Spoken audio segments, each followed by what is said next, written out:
In today's video, I'm going to teach you how to copy keyframes Adobe After Effects. By the end, you'll be able to reuse an animation exactly where you need it without rebuilding it from scratch. First, open Adobe After Effects and load the project and composition you're working on.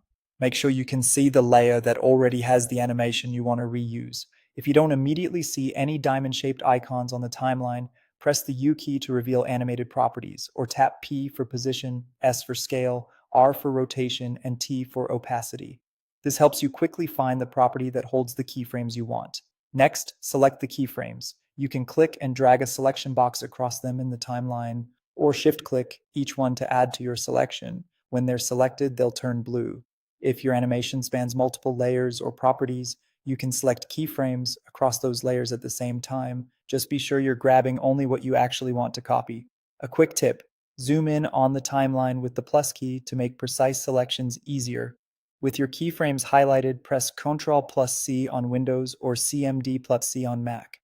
This copies the keyframes, including their timing, spacing, easing, and velocity handles. If the selection turns off or nothing is highlighted, copy won't work, so double check the blue highlights before continuing.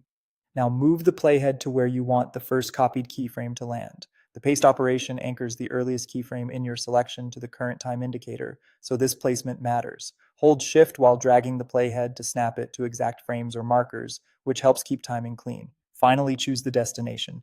Click the target layer and ideally click the exact property you want to paste onto. For example, position to position, scale to scale, or path to path. Matching property types prevents errors and preserves the intended motion. With the destination ready, press Ctrl plus V or CMD plus V. You'll see the new keyframes appear at the playhead, keeping their original spacing. If you want to paste the same animation again later in the timeline, just move the playhead and paste again. You can also paste to multiple layers at once by selecting the same property on each layer before you paste. That's it. Open the project, select the keyframes until they turn blue, copy, move the playhead, select the destination, and paste. Scrub through to verify the motion and nudge any keyframes if you need to adjust timing. This simple workflow saves time and keeps your animation consistent across shots and layers.